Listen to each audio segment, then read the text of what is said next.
Okay, so this is going to be a lecture on gravitational potential energy, and we're going to get a little into the conservation of energy. So, start out gravitational potential energy.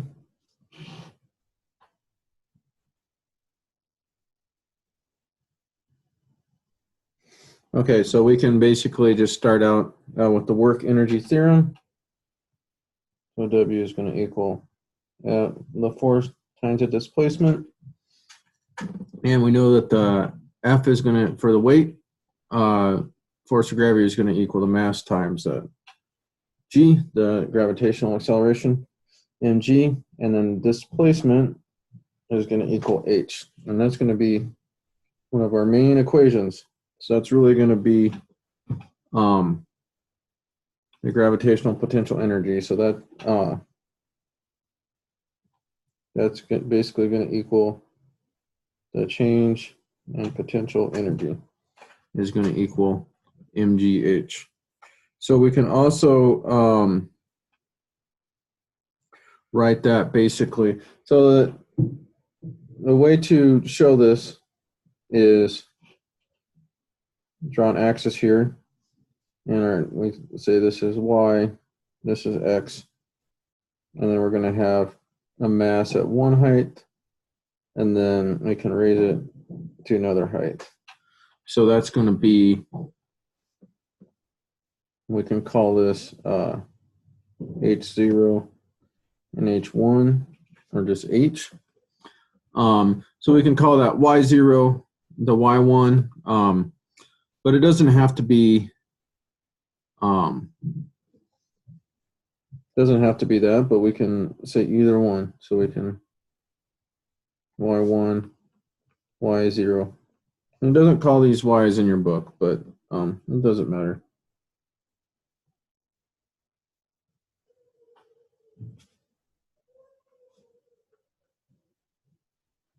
Okay. So another way to write the potential energy, or the change in potential energy, is going to equal mg times h minus h0. And as we get into this, we'll have you see that negative sign, we'll have play with that negative sign a little bit, but conceptually we'll basically get rid of it. So as you can see here, if we start at where the initial height is larger than the final height, then this will be a negative number. And what that means is the change in potential energy will be negative. Or if we raise it, actually we're like the example that I have where the initial height is smaller than the final height, then that means the change in potential energy will be positive, which means we'll be putting potential energy into it. So essentially the change in potential energy is going to equal the change in kinetic energy. So basically, as we lose potential energy, we'll gain kinetic energy. Now, a way to think about that is height-wise, if say, as we're going the other way around, and this ball is falling down to that height, so that's going to be 0, and that's going to be 1. Then our potential or initial height is going to be bigger than our other height, and we'll gain kinetic energy. So the kinetic energy at this point will be more. And so what we're going to do basically is put a minus sign there. I'm going to show that as we lose kinetic potential energy, we're going to gain kinetic energy. It'll kind of help our signs cancel out. and I'll get to why this is in just a second. So our change in potential energy, yep, I'll just do this.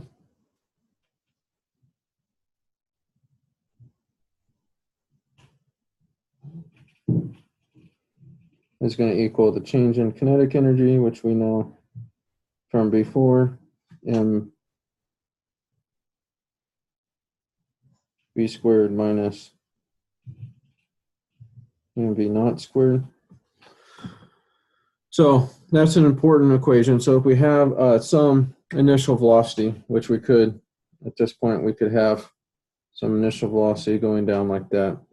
But we know that our final velocity will be more than that. I'll just be, I'll call this V naught here. Will increase. I hope that looks larger. I can maybe draw that a little bit more clearly.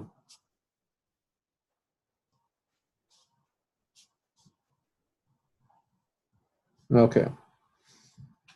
So to rearrange this basically is going to give us the conservation of energy. So what we can do is basically move this to the other side of the equation, and we can write that as the change in kinetic energy plus the change in potential energy equals 0. And another way we can write this, as far as this, is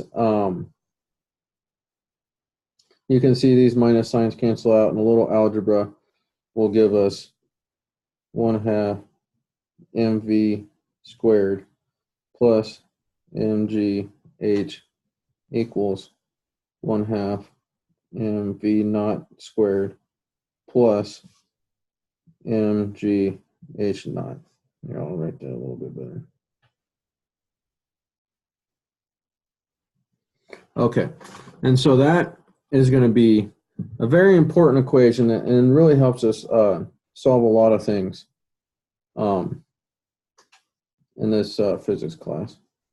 So that's going to be the final energy, or just energy at some point, and this is going to be the initial energy that it has. So that includes the kinetic and the potential energy. So and that's you can also bring it to the other side of the equation and equal 0. But this is a real good equation here, and that says that all our forces are conservative, so energy is conserved, and it's just kinetic and potential energy. And so for this, it's gravitational energy. And this can really help us solve a lot of problems. So this equation here is important, and it's kind of long, but I think it's intuitive. But if we think about, okay, no, I forgot the initial height here. There, initial height.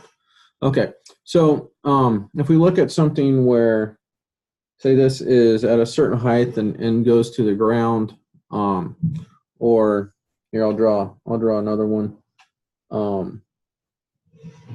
I mean, that is that I have there is a good one. Here I can erase this, so it's actually on the ground.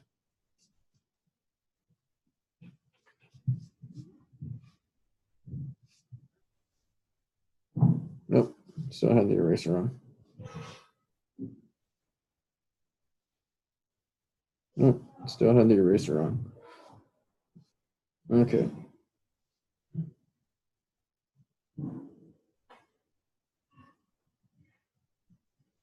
Okay, I'll just draw that real quick again. And our mass here is on the ground here. I'm just going to have a velocity that's higher. Okay, so that's one thing we can do this. And if you look at this, so we'll have initial height, and we'll say we don't have an initial velocity. So So initial velocity is equal to 0.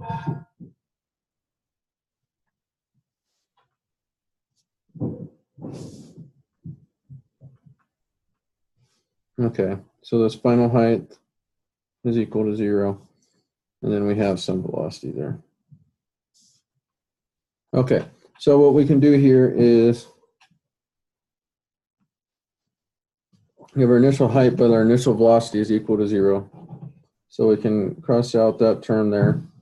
And then our final height is equal to 0, so we can cross out that term there.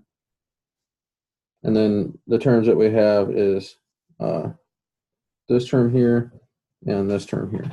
So I'll go ahead and erase this, and we can rewrite this equation. And I'll do another quick example here too. So rewrite this, all this stuff.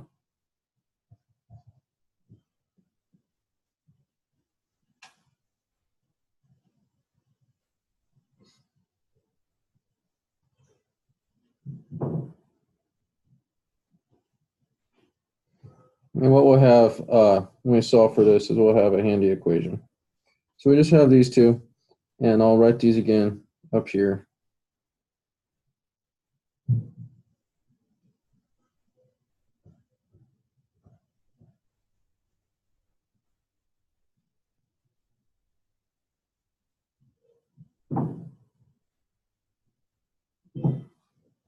Okay.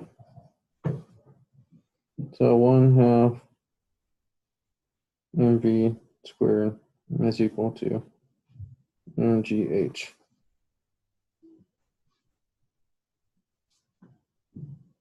Okay. So looking up here again, we have m on either side of this equation. So I can cancel that out and move the 2 to one side, that side, the right side. V squared equals 2gh. And then all we need to do is take the square root. So square root gh is equal to v. And so that's only when the final height is 0 and the initial velocity is 0. That's a really helpful equation. So another reason this is really helpful is we can use this to solve for all kinds of problems, basically, that were a lot tougher to solve before.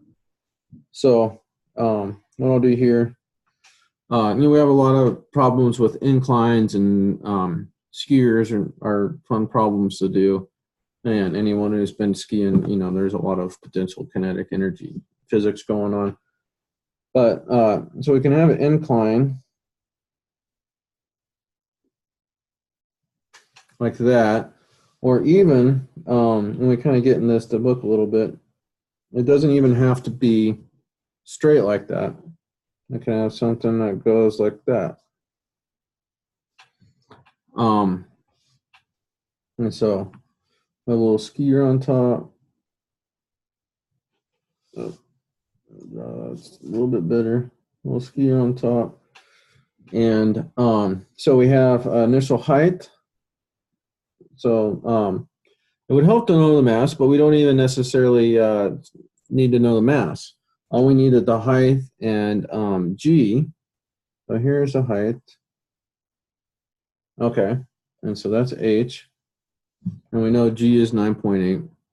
And say we want to know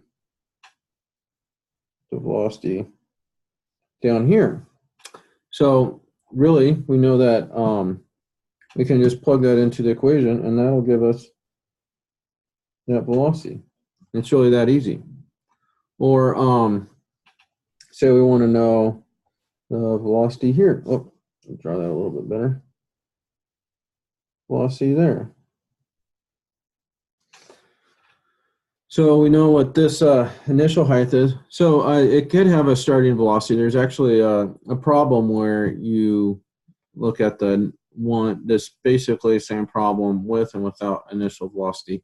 Now finding the time is a little bit takes another step. But if we just want to find the velocity, what we can do is we know the height there.